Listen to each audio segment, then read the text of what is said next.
തേങ്ങ പത്തരച്ചാലും താളല്ലേ കറി. ഈ പഴഞ്ചൊല്ല് അനർത്ഥമാക്കുന്ന സിനിമയാണ് പവൻ ഗാരുവിന്റെ ദേ കോൾ ഹിം ഓജി. ഡയറക്ടറും സിനിമാറ്റോഗ്രാഫറും മ്യൂസിക് ഡയറക്ടറും സഹ അഭിനേതാക്കളും വില്ലനും എല്ലാം ഇങ്ങനെ തെറിച്ചു നിൽക്കുമ്പോ നായകൻ മാത്രം വന്ന് അലമ്പാക്കി പോയ എങ്ങനെ ഇരിക്കും? സത്യം പറഞ്ഞ ഈ പടത്തില് പ്രഭാസോ ഷാറൂഖോ ഉണ്ണിമൂന്നനൊക്കെ ആയിരുന്നെങ്കിൽ എന്ന് വിചാരിച്ചു പോയി. 16 കൂട്ടം കറിയും 3 കൂട്ടം പായസവും ഒക്കെ ഉണ്ടാക്കിയിട്ട് ചോറ് വെക്കാൻ മറന്നുപോയ പോലെയാണ് ഈ പടം കാണിച്ചു വെച്ചിരിക്കുന്നത്. അതായത് പവൻ കല്യാൺ തന്നെയാണ് ഈ പടത്തിന്റെ ഏറ്റവും വലിയ നെഗറ്റീവ്. അതായത് പവൻ കല്യാണം വേണ്ടി ചെയ്ത സിനിമയിൽ പവൻ കല്യാൺ തന്നെയാണ് ഏറ്റവും വലിയ നെഗറ്റീവ്. അത്യാവശ്യം ഫിറ്റ്നസും ഫ്ലെക്സിബിലിറ്റിയും സ്ക്രീൻ പ്രസൻസും ഒക്കെ ഉള്ള ഒരു നായകൻ ചെയ്തിരുന്നതിൽ സീറ്റഡ്ജഡ് മൂവി ആയിട്ട് ഓജി മാറിയാണ്. പവൻ മൊത്തത്തിൽ മോശമാക്കി എന്ന് പറയാനാകില്ല, കാര്യം നിർഗുണനാണെങ്കിലും ചില സീൻസിലൊക്കെ പൊളിയായിരുന്നു. പവൻ ഗാരു നായകനായിട്ടുള്ള ഒരു പടം ആദ്യമായിട്ടാണ് ഞാൻ കാണുന്നത്. അങ്ങനെയുള്ളവരുണ്ടെങ്കിൽ അതൊന്ന് കമന്റിൽ പറഞ്ഞേക്കണേ. ഇനി പടത്തിലേക്ക് വന്നു കഴിഞ്ഞാൽ ടൈറ്റിൽ കാർഡ് മുതൽ പടം പൊളിക്കാൻ തുടങ്ങിയതാണ്. അതായത് ഒരു വെറൈറ്റി ടൈറ്റിൽ കാർഡ് ആയിരുന്നു ഓജിയുടെ. സുജീത് എന്ന ഡയറക്ടറുടെ പീക്ക് ഇമാജിനേഷനും മേക്കിങ്ങും വേറെ ലെവലാണ്. കാരണം ഓജിയുടെ ഷർട്ട് ഹാർബറിന്റെ കൊടിയാക്കുന്ന ആ സീൻ പീക്ക് ഇമാജിനേഷനും ഗൂസ് ബംസും ആയിരുന്നു. തുടക്കത്തിലുള്ള ജപ്പാനീസ് പരിപാടികളും ഷിപ്പിലെ കൊച്ചോജിയുടെ പെർഫോമൻസും ഒക്കെ സൂപ്പർ ആയിരുന്നു.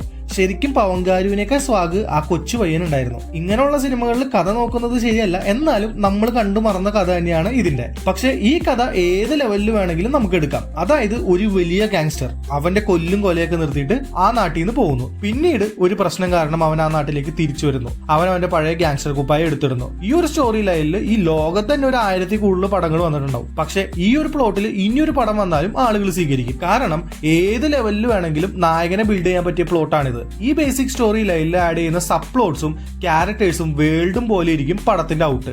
അതായത് നിങ്ങൾക്ക് വേണമെങ്കിൽ ഈ സ്റ്റോറി ലൈനിൽ ഒരു ഭാഷയോ പേട്ടയോ ഉണ്ടാക്കാം, അല്ലെങ്കിൽ രാജാതിരാജയോ കിങ് ഓഫ് കൊത്തയോ ഉണ്ടാക്കാം. നിങ്ങൾ കൊടുക്കുന്ന ട്രീറ്റ്മെന്റും നിങ്ങളുടെ ഇമാജിനേഷനും പോലെ ഇരിക്കും പടം. എത്ര ക്ലീഷേ സ്റ്റോറി ലൈൻ ആണെങ്കിലും മേക്കിംഗും സബ് പ്ലോട്ടും ഒന്ന് ആഞ്ഞു പിടിച്ചു കഴിഞ്ഞാൽ പടം ഇങ്ങോട്ട് പോരും. ടൈറ്റിലിന് ശേഷം ഫുൾ ഗാരുവിന് വേണ്ടിയിട്ടുള്ള ബിൽഡപ്പ് ആണ്. പേഴ്സണലി അതൊക്കെ പൊളിയായിരുന്നു. അതൊക്കെ കണ്ട് ആ വേൾഡിലേക്ക് ഓട്ടോമാറ്റിക്കലി നമ്മൾ ഇറങ്ങിപ്പോകും. ഇതൊക്കെ ഇങ്ങനെ കണ്ടിരിക്കുന്ന ടൈമിൽ കട്ടാനായിട്ട് ഗാരുവിന്റെ ഇൻട്രോ. പക്ഷെ ഗാരുവിന്റെ ഫേസ് കാണുമ്പോ അയ്യേ ഇവനായിരുന്നു ഇത്ര ബിൽഡപ്പ് എന്ന് തോന്നിപ്പോവും. സുജീത് ഒരു ബ്രില്യന്റ് ഡയറക്ടറാണ്. പവൻ ഗാരുവിന്റെ കുറെ ലിമിറ്റേഷൻസ് പുള്ളി ബാക്ക് ഷോട്ട്സും വൈഡ് ഷോട്ട്സ് ഒക്കെ വെച്ച് ഒതുക്കി കളഞ്ഞു. ഇതിൽ ഗാരുവിന്റെ എക്സ്ട്രീം ക്ലോസപ്പ് ഷോട്ട്സ് കുറവാണ്, ഐ ഷോട്ട്സ് ഒക്കെ വളരെ കുറവാണ്. കാരണം സുജീതിനറിയാം ഇത് പവനാണ്, ഇയാളെ കൊണ്ട് ഇത്രയൊക്കെ പറ്റുള്ളൂ എന്ന്.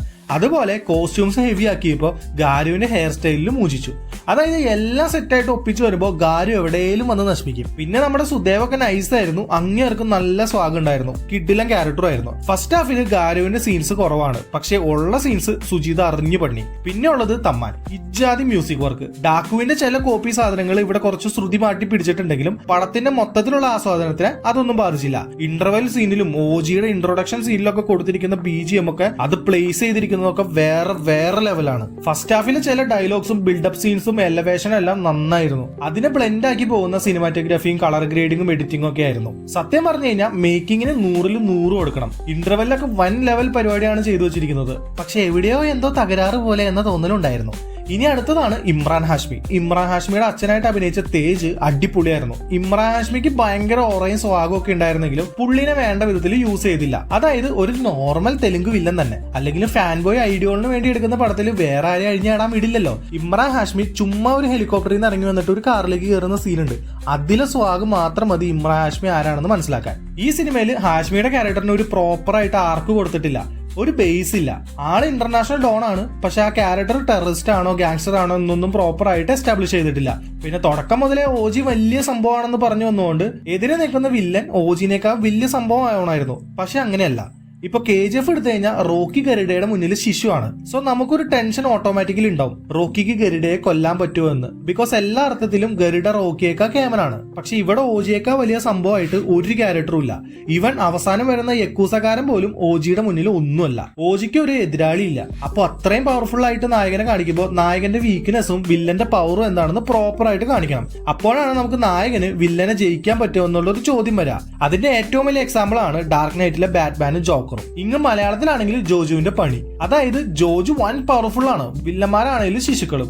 എന്നിട്ടും പടം കാണുമ്പോൾ ജോജുവിന് അവനെ പിടിക്കാൻ പറ്റുമോ എന്നുള്ള ടെൻഷൻ വരുന്നുണ്ടെങ്കിൽ അതാണ് പെർഫെക്റ്റ് ക്യാരക്ടർ ബിൽഡിംഗ്. ഇവിടെ ഓജിക്ക് മുകളിൽ ആരുമില്ല എന്ന രീതിയിലാണ് പടം മുഴുവൻ പോകുന്നത്. സെക്കൻഡ് ഹാഫിലേക്ക് വരുമ്പോൾ അത്യാവശ്യം ലാഗ് ഉണ്ട്. കയ്യിൽ നിന്ന് പോയത് സെക്കൻഡ് ഹാഫ് തന്നെയാണ്. ഒന്നുകൂടെ നന്നായിട്ട് സെക്കൻഡ് ഹാഫ് വർക്ക് ചെയ്യാമായിരുന്നു.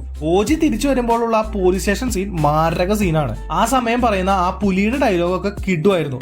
ഇങ്ങനെയുള്ള പടങ്ങളിൽ ആക്ച്വലി ഐറ്റം ഡാൻസോ റൊമാൻസോ ഒന്നും ആവശ്യമില്ല, പടത്തിന്റെ ഫീല് തന്നെ അങ്ങോട്ട് പോകും. നായികനെ കൊന്നപ്പോ ഒരു ഇമോഷണൽ കണക്ഷനും തോന്നാതിരുന്നത് ഈ കഥയിൽ അങ്ങനെ ഒരു റൊമാൻസ് സീനോ നായികയോ ആവശ്യമില്ലാതിരുന്നുകൊണ്ടാണ്. മാത്രമല്ല നായികനെ സുദേവ് കൊന്നാലും ഓമി കൊന്നാലും ആര് കൊന്നാലും ഓഡിയൻസിന് പ്രത്യേകിച്ച് ഒന്നും തോന്നില്ല. ബിക്കോസ് നായികയായിട്ട് ഒരു ഇമോഷണൽ കണക്ഷനും ഓഡിയൻസിന് ഉണ്ടായിരുന്നില്ല. ഇങ്ങനെയൊക്കെ പറഞ്ഞാലും ഈ പടം ഇങ്ങനെ തന്നെ ഒരു മാറ്റവും വരുത്താതെ പവൻ കാരുവിനെ മാറ്റിയിട്ട് പ്രഭാസിനെയോ ഷാറുഖിനെയോ വെച്ചിരുന്നെങ്കിൽ ഈ പടം 1000 കോടി പുട്ടുപോലെ അടിച്ചേനെ. പറഞ്ഞിട്ട് കാര്യമില്ല, സുജീത് ഫാൻ ബോയ് ആയി പോയില്ലേ. എന്തൊക്കെ പറഞ്ഞാലും പവന് കിട്ടാവുന്നതിന്റെ മാക്സിമം ട്രീറ്റ് ഈ പടത്തിൽ കിട്ടിയിട്ടുണ്ട്. അതാണ് പവന്റെ ഭാഗ്യം.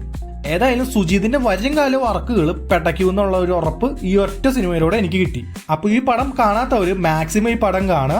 ആക്ഷൻ ത്രില്ലർ ജോണർ ലവേഴ്സിന് വമ്പൻ ട്രീറ്റ് തന്നെയാണ് ഓജി. അപ്പൊ ഗൈസ്, ദേ കോൾ ഹിം ഓജിയെ പറ്റിയിട്ടുള്ള നിങ്ങളുടെ അഭിപ്രായങ്ങൾ കമന്റിൽ പറയുക. സോ നെക്സ്റ്റ് വീഡിയോ ആയിട്ട് കാണുന്നവരെ ബൈ ഗൈസ്.